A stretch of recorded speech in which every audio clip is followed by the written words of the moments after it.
ആ physical assault ഉണ്ടല്ലോ സിജോയുടെ ഇങ്ങനെ ഇതിരിച്ചോടി ഭയങ്കര വലിയ ഇഞ്ചുറി പറ്റി. സിജോ ശരിക്കും ഒരു ഗെയിം ചേഞ്ചറാണ്. ഐ മീൻ അവന് ഓരോന്ന് നോട്ട് ചെയ്ത് എവിടെ അടിക്കണം, ഓരോരുത്തരുടെ ഇമോഷനിൽ എവിടെ വീക്ക് ചെയ്യണം, എവിടെ കൊടുത്താൽ എവിടെ കൊള്ളും എന്ന് അറിഞ്ഞ് കളിക്കുന്ന ഒരാളായിട്ട് എനിക്ക് മുമ്പും ഫീൽ ചെയ്തിട്ടുണ്ട്. സിജോ പ്രൊവോക്ക് ചെയ്തു, അത് ആൾക്ക് റോക്കിക്ക് കണ്ടിന്യൂ ചെയ്ത് നിൽക്കാൻ പറ്റിയില്ല ആള്, പക്ഷെ അത് വേണ്ടായിരുന്നു. റോക്കി എനിക്ക് തോന്നുന്നു ഒരു ജെന്യൂൻ ആണെന്ന് ആൾ പറയുമെങ്കിലും എവിടേക്കോ ഒരു സത്യം പറഞ്ഞാൽ റോക്കി അവിടെ നിൽക്കേണ്ട ഒരാളായിരുന്നു. റോക്കിക്ക് അതിനുള്ള എല്ലാ ഒരു ബിക്കോസ് ഗെയിം ഇത്ര ആഗ്രഹിച്ച് വന്ന ഒരാളായിരുന്നു. റോക്കി ഒന്ന് കൺട്രോൾ ചെയ്തിരുന്നെങ്കിൽ അറ്റ്ലീസ്റ്റ് ഒന്ന് ബാക്കിൽ കൈകെട്ടി ഒന്ന് മുന്നോട്ട് പോയിരുന്നെങ്കിൽ. ഗബ്രി എന്ന് പറഞ്ഞു കഴിഞ്ഞാൽ ആക്ച്വലി അവൻ സ്വയം ചിന്തിക്കുന്നത് എനിക്ക് തോന്നി ഞാൻ എന്തോ ആണ്, ഞാൻ പറയുന്നതാണ് ഇവിടെ ശരി, ആ ഒരു കൺസെപ്റ്റുള്ള ആളാണ്, ഇതാണ് കറക്റ്റ്. ഇവൻ എല്ലാവരും മാനിപ്പുലേറ്റ് ചെയ്യാൻ ഗബ്രി ഭയങ്കര മിടുക്കനാണ്. വീക്കസ്റ്റ് പോയിന്റ് നിഷാനാണെന്നുള്ളൊരു പുറത്തേക്ക് പോയിന്റ് ഓഫ് വ്യൂ ഗബ്രി അവരൊക്കെ അവരുടെ ഗെയിമിന്റെ ഭാഗമാണ്. ഇപ്പൊ ഇവര് അവിടെ നിന്ന് എടുക്കുന്ന ജാസ്മിന്റെയും ഗബ്രിന്റെ ഒരു ലവ് ട്രാക്ക് പോലും എനിക്ക് തോന്നുന്നു അവര് ഗെയിമിന്റെ ഭാഗമായിട്ട് ചെയ്യുന്നത്. ഒരു ലവേഴ്സ് ആണ്, ഞങ്ങൾക്ക് തമ്മിൽ ഇഷ്ടമാണെന്ന് പറഞ്ഞിട്ടുണ്ടെങ്കിൽ അവിടെ ഒരിക്കലും ഒരു തർക്കം വരില്ലായിരുന്നു. പക്ഷെ അവര് അങ്ങനെ ഇരുന്നുകൊണ്ടും കൈ ഒരുമിച്ച് പിടിച്ച് ഏത് കാര്യത്തിലും ഒന്നിച്ച് അവരുടെ വോയിസ് ഒന്നായിട്ടും അവർ പറയുന്നത് ഞങ്ങൾ ഫ്രണ്ട്സ് ആണ് എന്ന് പറയുമ്പോൾ അത് അവിടെ ഉള്ളവർക്ക് മാനിപ്പുലേറ്റബിൾ ഗെയിമർ ആരാ? ഗബ്രി. ഈ ലവ് ട്രാക്ക് നോക്കുന്നത് ഇപ്പൊ ഓൾമോസ്റ്റ് എല്ലാവർക്കും അറിയുന്ന രീതിയിൽ ഗബ്രി ഇതൊക്കെയാണ്. പക്ഷെ ശ്രീതും അർജുനും തമ്മിൽ എന്തോ ഒരു സിജോയും ഇതിലുണ്ടോ ഒരു ട്രയാങ്കിൾ ലവ് സ്റ്റോറി ആണോ നടക്കണേ എന്നുള്ളത് എനിക്ക് പുറത്ത് വന്നപ്പോൾ ഒരു ചെറിയൊരു ഡൗട്ട്. എനിക്കൊരു മത്സരബുദ്ധി ഇല്ലാത്തൊരു വ്യക്തിയാണ്. കാരണം കുറച്ച് ഒരു കപ്പ് കിട്ടാനും ഒരു കുറച്ച് ക്യാഷ് കിട്ടാനും വേണ്ടിയിട്ട് അവിടെ നമ്മൾക്ക് ഒരു വ്യക്തിത്വം ഇല്ലേ, ഒരു സെൽഫ് റെസ്പെക്റ്റ് ഉണ്ട്. എനിക്ക് 100% ഉറപ്പായിരുന്നു സെക്കൻഡ് വീക്ക് ഞാൻ ഔട്ടാവും. ഞാൻ കുറച്ച് ഇപ്പം ആൾക്കാരുടെ പേര് പറയാം. ഈ ഫസ്റ്റ് ഗെയിമിൽ തോന്നിയിട്ടുള്ള ഒരു കാര്യം എന്താണെന്ന് പറയണം. ജസ്റ്റ് അവരെ കുറിച്ചുള്ള ഇംപ്രഷൻ അടിക്കാം, അല്ലെങ്കിൽ അവർ ബിഗ് ബോസ് ഹൗസിൽ എങ്ങനെയായിരുന്നു എന്നുള്ളതിനെ കുറിച്ചിട്ട്. ഇപ്പോൾ ഫസ്റ്റ് തന്നെ ജാൻമണി, കാരണം ഏറ്റവും കൂടുതൽ അറ്റാച്ച്മെന്റ് ഉണ്ടായിരുന്ന ആളുകളിൽ ഒരാളായിരുന്നു ജാൻമണി. ശരിക്കും ഫസ്റ്റ് തന്നെ ജാൻമണീനെ അറിയണത് രതീഷ് ചേട്ടൻ ഇങ്ങനെ ഉണ്ടാക്കിയ ഫൈറ്റിലൂടെയാണ്. എന്തായിരുന്നു ജാൻമണി ബിഗ് ബോസ് ഹൗസിൽ? ജാൻമണി ശരിക്കും ഒരു എന്റർടൈനറാണ്. ഐ മീൻ എന്തെങ്കിലും പറഞ്ഞു റിയാക്ട് ചെയ്താലും അപ്പം തന്നെ മാറി പാട്ടും പഠിച്ച് ഞാനൊരു ആള് പറയുന്ന ടോൺ തന്നെ ഒരു രസമാണ്. ഞാനാണ് തമ്പുരാട്ടി എന്നുള്ള ഒരു സെറ്റപ്പിൽ ഇങ്ങനെ പറഞ്ഞുകൊണ്ട് നടക്കാൻ. പക്ഷെ അതിൻ്റെ ഇടയ്ക്ക് ചെറിയൊരു കുത്തിത്തിരിപ്പും തീ കൊളുത്തി വിടലൊക്കെ ആളുടെ കയ്യിലുണ്ട്. ഐ മീൻ ഞാൻ തന്നെ പലവട്ടം കണ്ടിട്ടുണ്ട്. അങ്ങനെ ഇവിടെ ഈ ഗ്രൂപ്പിൽ പോയി അവിടെ ഇവരെ കുറിച്ച് പറയും, ഇവരെ കുറിച്ച് അവിടെ പോയി പറയും. ഐ മീൻ മൂപ്പത്തിക്ക് അതൊരു രസമായിട്ട് തോന്നി. ഋഷിയുടെ കേസിൽ യെസ് ഞാൻ കണ്ടായിരുന്നു. ജാൻമണിയാണ് റൂമിൽ പോയി ഋഷിക്ക് അവിടെ പവർ ടീമിൽ നടന്ന ഡിസ്കഷൻ ഋഷിനോട് പോയി പറഞ്ഞു കൊടുത്തത് ജാനുവായിരുന്നു. അത് പിന്നെ അവന് ആകെ ദേഷ്യമായി. അവൻ കുറച്ച് മെന്റലി ഹേർട്ട് ടച്ചിങ് ഉള്ള ആളാണ് ഋഷി. സോ അങ്ങനെ എടുത്തു. റോക്കി എനിക്ക് തോന്നുന്നു ഒരു ജെന്യൂൻ ആണെന്ന് ആൾ പറയുമെങ്കിലും എവിടേക്കോ ഒരു ഐ മീൻ ജയിക്കാനായിട്ട് ആള് ടാസ്കിലാണ് കൂടുതലും ഒരു കള്ളത്തരം കാണിക്കുന്നത്. ഐ മീൻ കള്ളത്തരമല്ല, ആളുടെ പോയിന്റ് ഓഫ് വ്യൂവിൽ അത് കറക്റ്റ് ആയിരിക്കും. കാരണം ഓരോ ടാസ്കിനും ഇപ്പൊ ഇവര് ഫസ്റ്റ് ചെയ്ത ബോളിന്റെ അത് ശരിയാണെന്ന് ബിഗ് ബോസ് തന്നെ പറഞ്ഞു. അപ്പൊ അവരിങ്ങനെ ഓരോന്നും തിങ്ക് ചെയ്യുക, ഓക്കെ ഇന്ന സാധനം ഇപ്പൊ ലാസ്റ്റ് ജിൻഡോ ഞങ്ങൾ വലിച്ച് ജയിച്ചതില് അത് ആക്ച്വലി എടുപ്പി കെട്ടണ്ടെന്ന് പറഞ്ഞിട്ടില്ലല്ലോ, കൈ പിടിക്കണ്ടെന്നല്ലേ പറഞ്ഞിട്ടില്ല. സോ അവരുടെ തോട്ട് അങ്ങനെ പോകുന്നു. അത് ചിലവർക്ക് അതൊരു വഞ്ചിക്കുന്ന ചതിക്കുന്ന ഒരു സീനായിട്ട് തോന്നാം. പലപ്പോഴും റോക്കി കറക്റ്റ് പോയിന്റിൽ തന്നെ നിന്നുണ്ട്. എനിക്ക് തോന്നുന്നു ആളായിട്ട് തന്നെയാണ് നിന്നിട്ടുള്ളത്. ആ ഫിസിക്കൽ അസോൾട്ട് ഉണ്ടല്ലോ സിജോയുടെ ഇങ്ങനെ ഇതിരിച്ചോടി ഭയങ്കര വലിയ ഇഞ്ചുറി പറ്റി. ശരിക്കും അതിലെന്താ പറയുള്ളത്? കാരണം അവിടെ ഉണ്ടായില്ല, എന്നിരുന്നാൽ പോലും അത് കണ്ട് ഫീൽ ചെയ്ത ഒരാളാണല്ലോ, ഇറങ്ങിയ പാട് കേൾക്കുന്ന. എനിക്ക് തോന്നി അത് സിജോ ശരിക്കും ഒരു ഗെയിം ചേഞ്ചറാണ്. ഐ മീൻ അവന് ഓരോന്ന് നോട്ട് ചെയ്ത് എവിടെ അടിക്കണം, ഓരോരുത്തരുടെ ഇമോഷനിൽ എവിടെ വീക്ക് ചെയ്യണം, എവിടെ കൊടുത്താൽ എവിടെ കൊള്ളും എന്ന് അറിഞ്ഞ് കളിക്കുന്ന ഒരാളായിട്ട് എനിക്ക് മുമ്പും ഫീൽ ചെയ്തിട്ടുണ്ടായിരുന്നു.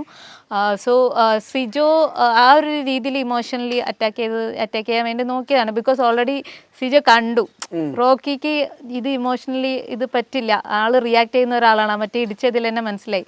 സോ ഒരു ചെറിയ രീതിയിൽ അടിച്ചാലും അത് ഫിസിക്കൽ അസോൾട്ടായിട്ട് വരും, പുറത്തു പോകാൻ. അപ്പോൾ ആള് പ്രൊവോക്ക് ചെയ്തു, സിജോ പ്രൊവോക്ക് ചെയ്തു, അത് ആൾക്ക് റോക്കിക്ക് കണ്ടിന്യൂ ചെയ്ത് നിൽക്കാൻ പറ്റിയില്ല ആള്, പക്ഷെ അത് വേണ്ടായിരുന്നു. നമ്മുടെ കയ്യിലല്ലല്ലോ അതൊന്നും. എന്താ തോന്നി ശരിക്കും അത് കണ്ടപ്പോ? എനിക്ക് സത്യം പറഞ്ഞാൽ റോക്കി അവിടെ നിൽക്കേണ്ട ഒരാളായിരുന്നു. റോക്കിക്ക് അതിനുള്ള എല്ലാ ഒരു ബിക്കോസ് ഗെയിം ഇത്ര ആഗ്രഹിച്ച് വന്ന ഒരാളായിരുന്നു. റോക്കി ഒന്ന് കൺട്രോൾ ചെയ്തിരുന്നെങ്കിൽ അറ്റ്ലീസ്റ്റ് ഒന്ന് ബാക്കിൽ കൈകെട്ടി ഒന്ന് മുന്നോട്ട് പോയിരുന്നെങ്കിൽ മേ ബി അവിടെ അങ്ങനെ നടക്കില്ലായിരുന്നു എന്ന് എനിക്ക് തോന്നുന്നു. സിജോ എങ്ങനെ ഇപ്പൊ ഗെയിം ചേഞ്ചർ എന്ന് പറഞ്ഞു, ഒരു പേഴ്സണൽ മൂമെന്റ്സ് ഒക്കെ ഉണ്ടായിട്ടുണ്ടോ ഇങ്ങനെ ഗെയിമിന്റെ ഇടയിലും? സിജോ ആൾക്കാരെ നല്ല രീതിക്ക് വീക്ഷിച്ച് ആളെങ്ങനെയാ എങ്ങനെ, ബിക്കോസ് എൻ്റെ അടുത്ത് വന്നില്ല. സിജോയ്ക്ക് എന്നെ ഭയങ്കര ഇഷ്ടമായിരുന്നു, എനിക്കറിയില്ല, ലൈക്ക് എന്നെ ഭയങ്കര ഇഷ്ടമായിരുന്നു. ചേച്ചി എന്തായാലും നല്ല പുറത്ത് പോയി കഴിഞ്ഞാൽ എല്ലാവർക്കും ചേച്ചിനെ ഇഷ്ടപ്പെടും.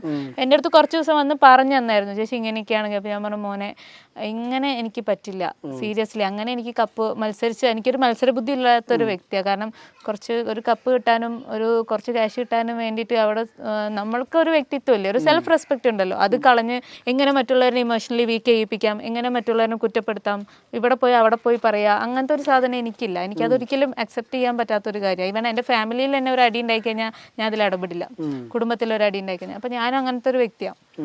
ഞാൻ എൻ്റെ കാര്യം നോക്കുന്നു എന്നുള്ള രീതിയിൽ ഒരു കാര്യത്തിലും തലയിടാൻ പോകാറില്ല. അപ്പോൾ ഞാൻ സിജോ പറഞ്ഞു, സിജോ എനിക്ക് പറ്റില്ലടാ, അങ്ങനെ ആവാൻ പറ്റുമെന്ന് എനിക്ക് തോന്നുന്നില്ല. ഈവൻ എനിക്ക് തോന്നുന്നു ഞാൻ ക്യാമറയിൽ നോക്കി പറഞ്ഞായിരുന്നു. ലാസ്റ്റ് ലാലേട്ടൻ പറഞ്ഞപ്പോൾ ഞാൻ കരഞ്ഞിട്ട് പറഞ്ഞു, എനിക്ക് ഇവർ പറയുന്ന രീതിയിൽ ഗെയിം കളിക്കാനാണെങ്കിൽ എനിക്ക് പറ്റില്ല, വേണമെങ്കിൽ എനിക്ക് മനസ്സിലാവണില്ല, എനിക്ക് ഇവർ പറയുന്ന രീതിയിലാണെന്നുണ്ടെങ്കിൽ എനിക്ക് ഗെയിം കളിക്കാൻ പറ്റും തോന്നുന്നില്ല എന്നടക്കം ഞാൻ പറഞ്ഞത് ഈ ഒരു കാര്യം ഉദ്ദേശിച്ചിട്ടാണ്. എനിക്ക് അങ്ങനെ ആരും ഇമോഷണലി വീക്ക് ചെയ്യിപ്പിക്കാനൊന്നും എനിക്ക് പറ്റില്ല.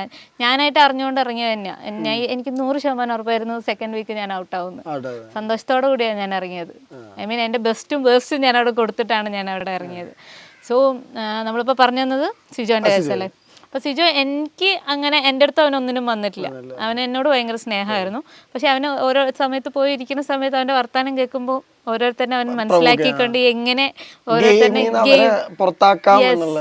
ആ ഒരു സാധനം അവൻ്റെ കയ്യിലുണ്ട്. ഗബ്രി ശരിക്കും ബിഗ് ബോസിൽ എന്താ അറിയില്ല, ഗബ്രിക്ക് ഭയങ്കര ഇറങ്ങി കഴിഞ്ഞപ്പോ നിങ്ങൾ ചെക്ക് ചെയ്ത് അറിഞ്ഞാണോ എങ്ങനെ ഭയങ്കര എത്ര അഭിപ്രായങ്ങളുണ്ട് ഗബ്രിനെ കുറിച്ച്? ആസ് എ ഗെയിമർ എങ്ങനെയാ ശരിക്കും കാണുന്നത്? പവർ ഹൗസിൽ ഒരുമിച്ചിട്ടുണ്ടായിരുന്ന ആൾ കൂടിയാണ് ഗബ്രി എന്ന് പറഞ്ഞു കഴിഞ്ഞാൽ. ആക്ച്വലി അവൻ സ്വയം ചിന്തിക്കുന്നത് എനിക്ക് തോന്നി ഞാൻ എന്തോ ആണ്, ഞാൻ പറയുന്നതാണ് ഇവിടെ ശരി, ആ ഒരു കൺസെപ്റ്റുള്ള ആളാണ്, ഇതാണ് കറക്റ്റ്. ഇവൻ എല്ലാവരും മാനിപ്പുലേറ്റ് ചെയ്യാൻ ഗബ്രി ഭയങ്കര മിടുക്കനാണ്. സോ അതിൽ എൻ്റെ കാര്യത്തിലും കുറച്ച് ഇതൊക്കെ കറക്റ്റ് ആയിട്ടുണ്ട് തോന്നുന്നു. എന്നെയും കുറെ മാനിപ്പുലേറ്റ് ചെയ്യാൻ നോക്കിയിട്ടൊക്കെ ഉണ്ട്. പിന്നെ അവര് കളിക്കുന്ന വീക്കസ്റ്റ് പോയിന്റ് നിഷാനാണെന്നുള്ളൊരു പുറത്തേക്ക് പോയിന്റ് ഓഫ് വ്യൂ ഗബ്രി വിട്ടാണ്. അത് എനിക്ക് അവരൊക്കെ അവരുടെ ഗെയിമിന്റെ ഭാഗമാണ്. എനിക്ക് ഈവൻ പേഴ്സണലി ഹേർട്ട് ചെയ്തിട്ടില്ല അതൊന്നും. കാരണം അതെല്ലാം അവരുടെ ഒരു ഗെയിമിന്റെ ഭാഗമായിട്ട് മാത്രം വിചാരിക്കും. ഇപ്പൊ ഇവര് അവിടെ നടക്കുന്ന ജാസ്മിന്റെയും ഗബ്രിന്റെ ഒരു ലവ് ട്രാക്ക് പോലും എനിക്ക് തോന്നുന്നത് ഒരു ഗെയിമിന്റെ ഭാഗമായിട്ട് ചെയ്യുന്നതാണെന്നാണ് എനിക്ക് തോന്നുന്നത് പേഴ്സണലി. കാരണം അവർക്ക് അറിയില്ലല്ലോ പുറത്ത് അത് ഏത് രീതിയിലാണ് പോകുന്നതെന്ന്. സോ അങ്ങനെ എടുക്കുന്നതായിട്ടാണ് എനിക്ക് ഫീൽ ചെയ്തിട്ടുള്ളത്.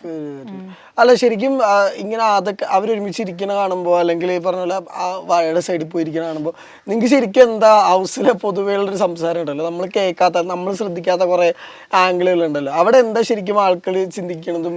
അവരെല്ലാവരും ആ ഒരു രീതിയിൽ തന്നെ ചിന്തിക്കുന്നത്. ഐ മീൻ കുറച്ച് റോങ് ആയിട്ട്. ഐ മീൻ അവർ എന്താ സ്റ്റേറ്റ്മെന്റ് എന്ന് വെച്ച് കഴിഞ്ഞാൽ അവർ ലവേഴ്സാണ്, ഞങ്ങൾക്ക് തമ്മിൽ ഇഷ്ടമാണെന്ന് പറഞ്ഞിട്ടുണ്ടെങ്കിൽ അവിടെ ഒരിക്കലും ഒരു തർക്കം വരില്ലായിരുന്നു. പക്ഷെ അവർ അങ്ങനെ ഇരുന്നു കൊണ്ടും കൈ ഒരുമിച്ച് പിടിച്ച് ഏത് കാര്യത്തിലും ഒന്നിച്ച് അവരുടെ വോയിസ് ഒന്നായിട്ടും അവർ പറയുന്നത് ഞങ്ങൾ ഫ്രണ്ട്സ് ആണ് എന്ന് പറയുമ്പോൾ അത് അവിടെ ഉള്ളവർക്ക് അക്സെപ്റ്റ് ചെയ്യാൻ പറ്റുന്നില്ല. ഓക്കെ, നിങ്ങൾ ലവ് ട്രാക്ക് കളിക്കുകയാണെങ്കിൽ നിങ്ങൾ കളിക്കി, അപ്പോൾ ലവ് ഇതാണെന്നുണ്ടെങ്കിൽ അങ്ങനെ ആയിക്കോട്ടെ, പ്രശ്നമില്ല. പക്ഷേങ്കിൽ അവരത് പറയുന്നില്ലല്ലോ. ഫ്രണ്ട്ഷിപ്പ് ആണെന്ന് പറഞ്ഞിട്ട് മറ്റുള്ളവരുടെ കണ്ണിൽ അതൊരു, എനിക്ക് തോന്നുന്നു അതും അവരുടെ ഒരു ഗെയിമാണ് തോന്നുന്നു. ലൈക്ക് അവരെ അറ്റാക്ക് ചെയ്യാൻ വേണ്ടിയിട്ട്, അപ്പോഴാണ് അവർക്ക് ഒറ്റപ്പെടുത്തുന്നു എന്നുള്ളൊരു സാധനമൊക്കെ വരാൻ വേണ്ടിയിട്ട് അവർ ചെയ്തതായിരിക്കണം എന്നാണ് എനിക്ക് തോന്നുന്നത് പേഴ്സണലി. അല്ല എപ്പോഴും ഈ പവർ ഹൗസിലേക്ക് ജാസ്മിനെ കയറ്റാൻ ഗബ്രി ഭയങ്കരമായിട്ട് കിടന്ന് കഷ്ടപ്പെടുന്നത് നമ്മൾ കണ്ടിട്ടുണ്ടായിരുന്നു. അത് ഫീൽ ചെയ്തിരുന്നു ശരിക്കും? നന്നായിട്ട് ഫീൽ ചെയ്തിട്ടുണ്ടായിരുന്നു.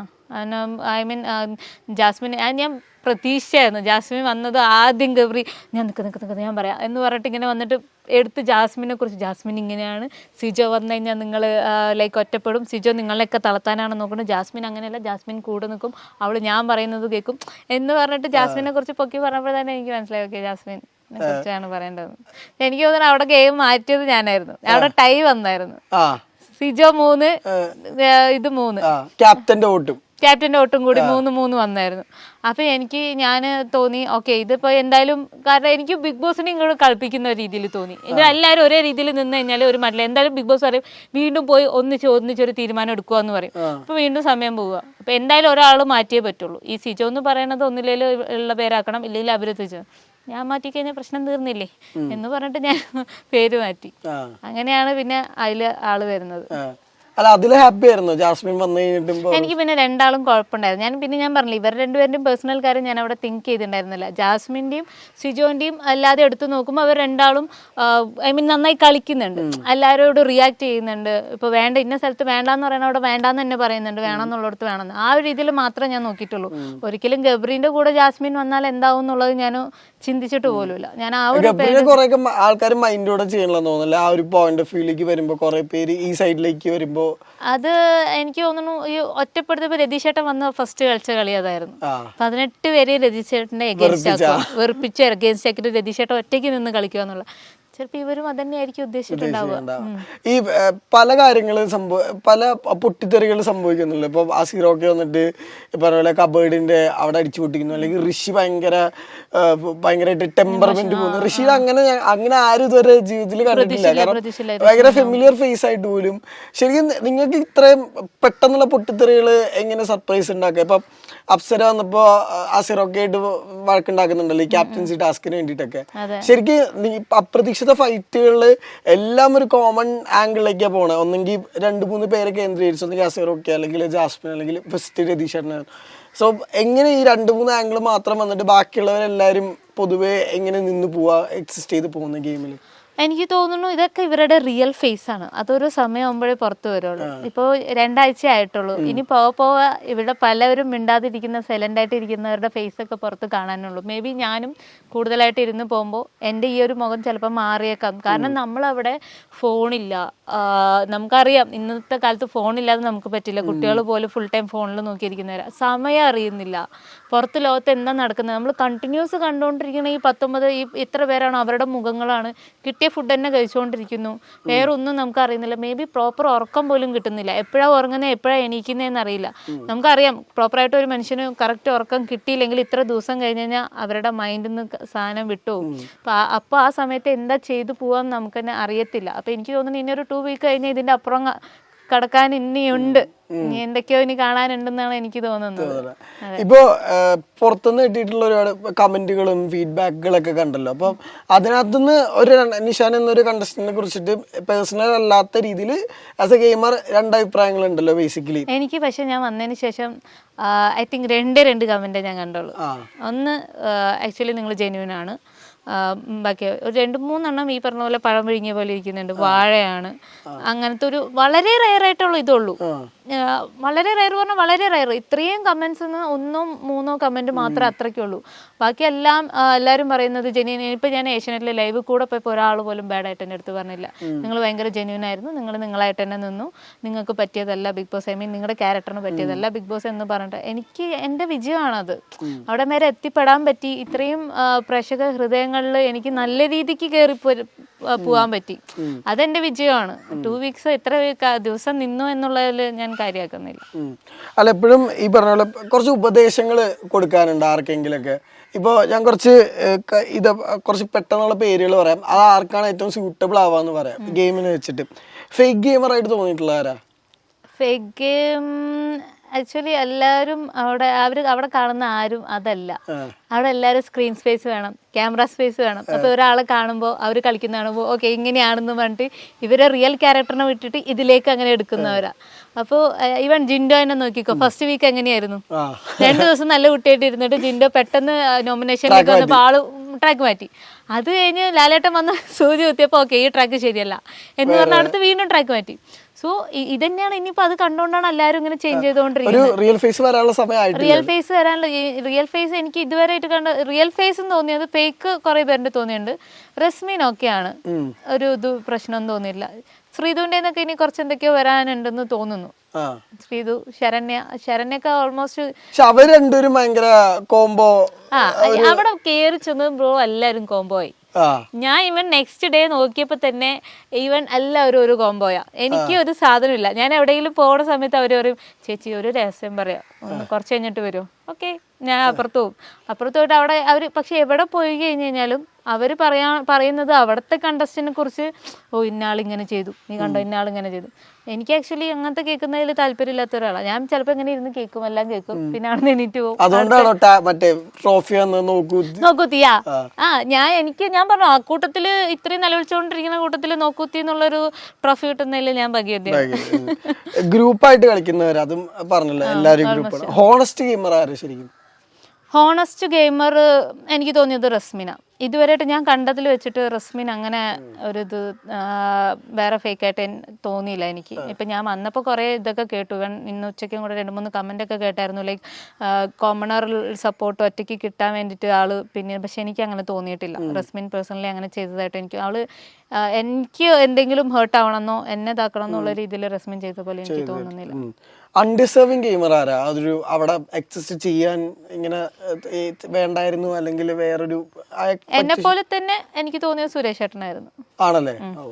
ബിക്കോസ് ഞങ്ങൾ രണ്ടുപേരും ഏകദേശം ഒരേ വൈബുള്ള ആൾക്കാരാണ്. അതെ, പോസിറ്റീവ്. ഞങ്ങൾ ഈ പോസിറ്റീവ് മാത്രം ആലോചിച്ചുകൊണ്ടിരിക്കുന്ന ആൾക്കാർ. ഇതൊക്കെ ഇങ്ങനെ നടത്തുന്നതെല്ലാം ഒരു നമുക്ക് നെഗറ്റീവ് വൈബ് ഉണ്ടാക്കും എന്നുള്ളത്. ഇപ്പൊ ഞങ്ങൾ ഇവിടെ അടി ഉണ്ടാക്കുമ്പോൾ ഞാൻ സുരേഷ് ചേട്ടനെ നോക്കും, ഞാൻ പുള്ളി എന്നെ നോക്കും, ഇങ്ങനെ എനിക്ക്. അപ്പോൾ അതെ, എന്നിട്ട് പലപ്പോഴും പറഞ്ഞിട്ടുണ്ട് ആക്ച്വലി ഇത് നമുക്ക് പറ്റുന്നില്ല, എനിക്ക് തല വെട്ടിപ്പൊളി. എനിക്ക് ആകെ അവിടെ പേഴ്സണലി സങ്കടം തോന്നിയൊരു കാര്യം, സുരേഷ് ചേട്ടനെ രതീഷ് ചേട്ടൻ ലാസ്റ്റ് ഒരു വേർഡ് പറഞ്ഞായിരുന്നല്ലോ ഇങ്ങനെയാണ്. അതെനിക്ക് പേഴ്സണലി ഭയങ്കരമായിട്ട് ഹേർട്ടായി. അപ്പോൾ എനിക്കും ഒരു ഫീൽ നോക്കി, ഒരു ഗെയിം കളിക്കാൻ വേണ്ടിയിട്ട് ഇത്രയും ചീപ്പായിട്ട് ഒരാളെ ചീപ്പാക്കുന്ന രീതിയിലൊക്കെ പോകുമെന്ന് പറഞ്ഞപ്പോൾ എനിക്ക് തന്നെ ഭയങ്കര വിഷമമായി. മേ ബി നാളെ നിൽക്കുന്നതിനനുസരിച്ച് എനിക്കും അങ്ങനെ വരാം. ഞാൻ സ്വപ്നത്തിൽ പോലും വിചാരിക്കാത്ത കാര്യങ്ങൾ അവിടെ വളച്ചൊടിച്ച് ആവാൻ ചാൻസസ് ഉണ്ടെന്ന് എനിക്ക് തോന്നുന്നു. മാനിപ്പുലേറ്റബിൾ ഗെയിമർ ആരാ? ഒരാളെ മാനിപ്പുലേറ്റ് ചെയ്ത് ഭയങ്കരമായിട്ട് ഗബ്രി ആണോ?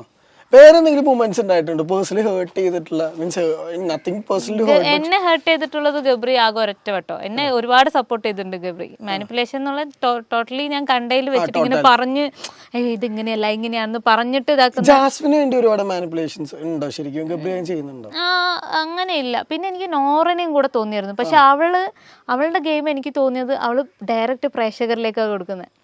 ക്യാമറ നോക്കിയിട്ട് ഇതെന്താ അങ്ങനെ, ഇവരിങ്ങനെ ചെയ്തത് ശരിയായില്ലല്ലോ, ഇവരിങ്ങനെ. എൻ്റെ അടുത്തും കുറേ വന്നിട്ടുണ്ട്. അപ്പം ഞാൻ പറഞ്ഞു, നീ നിൻ്റെ ഗെയിം കളിച്ചാൽ പോരെ, നീ എന്തിനാ. ഇപ്പോൾ ഞാൻ തന്നെ നോമിനേഷനിൽ വന്ന അവൾ എൻ്റെ അടുത്ത് ഒരു 5 വട്ടം ചോദിച്ചു, നിഷാന്താക്ക് ഇവിടെ നിൽക്കണോ അതോ പോകണോ, ഇനി പോയാൽ പ്രശ്നമില്ലേ. ഞാൻ പറഞ്ഞു, നിൽക്കണം എന്നുണ്ടെങ്കിൽ നിൽക്കും, നിർത്തിക്കഴിഞ്ഞാൽ ഈ നിൽക്കണത് എങ്ങനെയാണോ അതിനനുസരിച്ച് നിൽക്കും. പോകാനാണെന്നുണ്ടെങ്കിൽ എനിക്ക് ഇവിടെ പിടിച്ചിട്ട് അയ്യമ്മ വരാൻ പറ്റില്ല എന്ന് പറയാൻ പറ്റില്ലല്ലോ, പോയല്ലേ പറ്റുള്ളൂ. അപ്പോൾ നിങ്ങൾക്ക് ഇവിടെ അങ്ങനെ പോയി കഴിഞ്ഞാൽ പ്രശ്നമൊന്നുമില്ല. എന്ത് പ്രശ്നം, പുറത്ത് പോകേണ്ട സമയത്ത് പോകണം. അങ്ങനെ അവളൊരു 5 വട്ടം ചോദിച്ചു. ലാസ്റ്റ് ഡേ ഞാൻ അവളോട് ചോദിച്ചു, ആക്ച്വലി നീ എന്താ ഉദ്ദേശിക്കണം, നീ ഒരിക്കലും ഇത് പ്രേക്ഷകരിലേക്ക് എത്തിച്ചിട്ട് എന്നെ വോട്ട് കുറയ്ക്കാനുള്ള പരിപാടിയാണ് ഞാൻ ചിന്തിക്കുന്നില്ല, എനിക്ക് പോകേണ്ട സമയമായെന്നേ ഞാൻ വിചാരിക്കുള്ളൂ, അതെൻ്റെ തലവിധിയാണെന്ന് ഞാൻ വിചാരിക്കുള്ളൂ. പക്ഷെ നീ ഇങ്ങനെ കാണിച്ചു കൂട്ടണത് അങ്ങനെയും വേണമെങ്കിൽ തിങ്ക് ചെയ്യാം, നീ അങ്ങനെ ഞാൻ വേണമെങ്കിൽ ഞാൻ തിങ്ക് ചെയ്യാതിരിക്കുന്നത് എൻ്റെ നല്ല മനസ്സുകൊണ്ടാണ്, അതുകൊണ്ട് നീ ഒന്ന് ആലോചിച്ചോന്ന്. ഇതെൻ്റെ അടുത്ത് ജിൻഡോ ബ്രോ പറഞ്ഞായിരുന്നു, നോറ വന്നിട്ട് ലൈക്ക് സിജോ അവിടെ ആരൊക്കെയാണോ നോമിനേഷനിൽ വന്നത് അവരെക്കുറിച്ച് മാത്രം ഇങ്ങനെ പറഞ്ഞ് റോക്കി ചെയ്യുന്നത് തെറ്റല്ലേ, റോക്കി അങ്ങനെ കാണിച്ചില്ല, ഇങ്ങനെ പറഞ്ഞുകൊണ്ട് നടക്കുക. ക്യാമറയിൽ അതെ അതെനിക്ക് തോന്നുന്നു അവിടെ പ്രേക്ഷകരെ മാനിപ്പുലേറ്റ് ചെയ്തിട്ട് ഗെയിം കളിക്കുന്ന ഒരാൾ, ബാക്കിയുള്ളവരെല്ലാം മാനിപ്പുലേറ്റ് ചെയ്യാൻ നോക്കുന്ന അവിടെ ഉള്ള ആൾക്കാരാണ്. പ്രേക്ഷകരിലെ ഡയറക്റ്റ് മാനിപ്പുലേറ്റ് ചെയ്യാൻ നോക്കുന്നത് നോറയായിട്ട് എനിക്ക് തോന്നുന്നു. ഗുഡ് ലീഡർ ലൈക്ക് അവിടെ ഇപ്പം എനിക്ക് തോന്നുന്നു സിജോ ഓക്കെയാണ്. പിന്നെ വേറെ അപ്സര നല്ല ഒരു ലീഡറാണ്. അപ്സരയുടെ ക്യാപ്റ്റൻസി ആക്ച്വലി ഞാൻ 2 വീക്കല്ലേ നിന്നുള്ളൂ. അപ്പൊ അർജുന്റെ ക്യാപ്റ്റൻസിനെ വെച്ച് നോക്കുമ്പോൾ അപ്സര അടിപൊളിയാണ്. അതില് ഏറ്റവും എനിക്ക് ഇഷ്ടപ്പെട്ടത് ആ ജാൻമണിനെ ഉറക്കാതെ അവള് കൊണ്ടു നടന്നത്. അതൊരു രക്ഷയില്ല. ജാൻമണി ആണെങ്കിൽ ഉറങ്ങി വീഴുമായിരുന്നു. അപ്പൊ അവ ഉറക്കാതിരിക്കാൻ, പട്ടി കുറക്കാതിരിക്കാൻ വേണ്ടിയിട്ട് അവള് കുറെ പണിയിട്ടുണ്ട്. കൂടെ ഇരുന്ന് കഥ പറഞ്ഞ് മുഖത്ത് വെള്ളം തളിച്ച് കൊണ്ട് നടക്കുമായിരുന്നു ഇങ്ങനെ അപ്സര. സോ അതൊക്കെ വെച്ച് നോക്കുന്ന സമയത്ത് നല്ലൊരു ക്യാപ്റ്റൻസിക്ക് ഇത് അപ്സരയായിരുന്നു. അണ്ടർസ്റ്റാൻഡിങ് ഗെയിമർ ആരാ ശരിക്കും? ഭയങ്കരമായിട്ട് എല്ലാ കണ്ടസ്റ്റൻസിനെ മനസ്സിലാക്കി. സിജോ അല്ലാതെ ഒരു ആളെ പറയണെങ്കിൽ ഐ തിങ്ക് അർജുൻ ഗെയിം തുടങ്ങിയിട്ടില്ല എന്ന് പറയുന്നത് ശരിയാണ്. അവന് ഇപ്പോഴത്തെ എനിക്ക് തോന്നുന്നു ഇങ്ങനെ നോക്കിക്കൊണ്ടിരിക്കുകയാണ്. ഇപ്പം ഞങ്ങൾ രണ്ടുപേരും ഒരുമിച്ചായിരുന്നല്ലോ ജനറൽ നോമിനേഷനിൽ. അവൻ ആക്ച്വലി എന്നെ സേവ് ചെയ്യാൻ വേണ്ടി നോക്കിയായിരുന്നു. ചേച്ചി ഇത് ചേച്ചീൻ്റെ ബെസ്റ്റ് ടൈമാണ്, ചേച്ചി ഇപ്പോൾ പറഞ്ഞു കഴിഞ്ഞാൽ വോട്ടിങ്ങിന്. ഞാൻ പറഞ്ഞു, എടാ അവൾക്ക് അറിയാലോ ഇത്രയും ദിവസം എന്നെ കാണുന്നുണ്ടോ, അല്ലാതെ അവർ എല്ലാ ചേച്ചി അങ്ങനെയല്ല, ചേച്ചിക്ക് ഇപ്പോൾ സ്ക്രീൻ സ്പേസ് കിട്ടും കുറച്ചധികം, ജയിൽ നോമിനേഷൻ വരുന്നവർക്ക് സ്ക്രീൻ. എന്നിട്ട് അവൻ എന്നോട് ചോദിക്കുക ഓരോന്നും ഇങ്ങോട്ടേക്ക്, എന്നെ കൊണ്ട് എടുത്തിടിപ്പിക്കുക. ബിക്കോസ് എനിക്ക് തോന്നിയത് അവിടെ എല്ലാവർക്കും എന്നെ ഇഷ്ടമായിരുന്നു എന്നായിരുന്നു. അപ്പം ഞാൻ അവിടെ നിൽക്കണം എന്ന് ആഗ്രഹിക്കുന്നവർക്ക് ഒരുപാട് പേര് ഇട്ടിട്ടില്ല. ഞാൻ പറയാനുള്ളത്, ഞാൻ ജസ്റ്റ് എനിക്ക് അങ്ങനെ നല്ലതിലാണെന്നുണ്ടെങ്കിൽ ഞാൻ പറയാനുള്ളത് പറയുള്ളൂ, ബാക്കി ചെറുതായിട്ട് വിട്ട് കളയേണ്ടതൊക്കെ ഞാൻ വിട്ടു. ആദ്യം എനിക്ക് പ്രേക്ഷകർ ഭയങ്കര ശ്രദ്ധിച്ചത് ഈ പവർ ഹൗസിന്റെ ടാസ്കിന്റെ കാര്യത്തിൽ മാത്രമാണ്. ഒരാഴ്ച വന്നു, ഒരാഴ്ച ഇല്ലായിരുന്നു, പിന്നെ വന്നപ്പോ അതെ കുറച്ചുകൂടെ ടൈം പാസ് ഗെയിമർ ആരാ ചുമ്മാ വന്ന്? അതെനിക്ക് തോന്നിയത് ജാൻമണിയാണ്. ഒരു ടൈം പാസ്, ഐ മീൻ നല്ല രീതിക്ക് എന്നാൽ ജാൻമണി നന്നായി കളിക്കുന്നുണ്ട്. അത് ഗെയിം അറിഞ്ഞ് കളിക്കുകയാണോ ശരിക്കും ജാൻമണിയുടെ ക്യാരക്ടർ ആണോ എന്ന് എനിക്ക് അറിഞ്ഞൂടാ. ആള് ശരിക്കും ഒരു എന്റർടൈനർ ആയിരുന്നു. ഇമോഷണൽ ഗെയിമർ ആരാ? ഋഷിയാണോ? അല്ല, നോറ. നോറ അല്ലേ? നോറ മിണ്ടേനും പിടിച്ചതിനൊക്കെ ഇവള് പറയുകയും ചെയ്യും, എന്നിട്ട് മൂലയ്ക്ക് ഇരുന്ന് കരയും ചെയ്യും. നോറയുടെ മറ്റേ ആ പഞ്ച് ഡയലോഗ് ഓർമ്മയുണ്ട്? മറ്റേ ജാസ്മിൻ വന്ന് ചോദിച്ചില്ലേ, നോറയ്ക്ക് അറിയാം ഗബ്രി എന്തോ ഉദ്ദേശിച്ചത്. അവൾക്ക് എന്നും പ്രശ്നം എന്റെ പേരെന്തിനും ഇതിൽ വലിച്ചിട്ടുണ്ട്. ഞങ്ങളെന്നും പറഞ്ഞ അവളെ കളിയാക്കിണ്ടായിരുന്നു. അവള് ഫസ്റ്റ് റിയാക്ട് ചെയ്ത സാധനം ഉണ്ടായിരുന്നു, കരഞ്ഞോണ്ട് ഇങ്ങനെയൊക്കെ പറഞ്ഞിട്ട്. ഞാൻ കരയല്ല, ഞാൻ ദേഷ്യപ്പെടുകയാണ്, ഇതെന്റെ കണ്ണീരല്ല, ഇതെന്റെ ദേഷ്യമാണ്. അതാണ് ആക്ച്വലി ഞങ്ങളെല്ലാരും അവളെ പറഞ്ഞ് കളിയാക്കിക്കൊണ്ടിരുന്നുണ്ടായിരുന്നു. ഈ ലവ് ട്രാക്ക് നോക്കുന്നത്, ലവ് ട്രാക്ക് നോക്കുന്നത് ഇപ്പൊ ഓൾമോസ്റ്റ് എല്ലാവർക്കും അറിയുന്ന രീതിയിൽ ഗബ്രി ഇതൊക്കെയാണ്. പക്ഷെ ശ്രീതും അർജുനും തമ്മിൽ എന്തോ ഒരു ഇതുണ്ടോന്ന് എനിക്ക് ആ ഒരു ജയിൽ നോമിനേഷന്റെ സമയത്ത് തന്നെ മനസ്സിലൊന്നും ഓടിയായിരുന്നു. ശ്രീതു ഇങ്ങനെ വന്നിട്ട് ജയിൽ നോമിനേഷന്റെ സമയത്ത് അവിടെ ഇരുന്ന് ഇങ്ങനെ നോക്കുന്നതും കാര്യങ്ങളും, അപ്പൊ അവർ തമ്മിലുള്ള ആ ഒരു ഇത് കണ്ടപ്പോ എനിക്ക് തോന്നി ഓക്കെ ഇവിടെ ഇതും നടക്കാൻ സാധ്യതയുണ്ട്. പിന്നെ ഇവിടെ പുറത്ത് വന്ന് കണ്ടപ്പോഴാണ് ഓക്കെ അപ്പൊ ഇതൊരു ട്രയാങ്കിൾ, സിജോയും ഇതിലുണ്ടോ, ഒരു ട്രയാങ്കിൾ ലവ് സ്റ്റോറി ആണോ നടക്കണേ എന്നുള്ളത് എനിക്ക് പുറത്ത് വന്നപ്പോ ഒരു ചെറിയൊരു ഡൗട്ട്. അതുവരെ എനിക്ക് സിജോന്റെ കാര്യം വന്നില്ല, പക്ഷെ അർജുന്റെ ഞാൻ അവിടെ ഉള്ളപ്പോ തന്നെ അർജുന്റെ ശ്രീതിന്റെ ഒരു ചെറിയൊരു ഇത് കിട്ടിയായിരുന്നു, ഹിന്ദി കിട്ടിയായിരുന്നു. അല്ല, അതെങ്ങനെ പിന്നീട് നിങ്ങൾ ഭയങ്കരമായിട്ട് ശ്രദ്ധിക്കുന്ന പോയിന്റുകളൊക്കെ ഉണ്ടല്ലോ. ഇപ്പൊ ഇല്ല, ഞാൻ പറഞ്ഞില്ല ബ്രോ, ലാസ്റ്റ് ഡേ ആണ് എനിക്ക് ആ ഹിന്ദി കിട്ടിയ ആ ജയിലിൽ. അത് കഴിഞ്ഞ ശേഷം ഞാൻ ഇറങ്ങിയില്ലോ, പിറ്റേ ദിവസം ഞാൻ ഇറങ്ങിയില്ലോ. എനിക്ക് പിന്നീട് നോട്ട് ചെയ്യാനുള്ള ഒരു ഇത് കിട്ടില്ല. എനിക്ക് ആ ലാസ്റ്റ് ആ ജയിലിൽ അവള് വന്നിരുന്ന് ഞാൻ എന്നിട്ട് പറയുകയും ചെയ്തു, അർജുൻ ഇതെന്തോ അത് നിന്നെ പൊതിയാൻ വേണ്ടി ഇവിടെ കുറെ സുന്ദരിമാർ എല്ലാരും വന്ന് ചുറ്റും കൂടി ഇരിക്കായിരുന്നല്ലോ ജയിലിന്റെ സമയത്ത്. ഞങ്ങൾ രണ്ടാളും ജയിലിൽ കയറിയപ്പോ എല്ലാരും ചുറ്റും കൂടി ഇരുന്നു, ഗേൾസ് എല്ലാം. അപ്സര വന്നു, റസ്മിൻ വന്നു, ശ്രീത് വന്നു, ശരണ്യ വന്നു, ഈവൻ നമ്മുടെ ഇവള് ജാസ്മിൻ വന്നു. ഞാൻ എന്ത് പറ്റി അർജുൻ, എന്തത് മൊത്തത്തിൽ എല്ലാ കിളികളും നിന്റെ പിന്നാലെ ആണല്ലോ എന്ന് പറയുമ്പോ ഇവളിങ്ങനെ ആയിരിക്കുന്ന നോക്കിയിരുത്തൊക്കെ കണ്ടപ്പോ എനിക്കൊരു ചെറിയൊരു ഹിന്ദി കിട്ടി.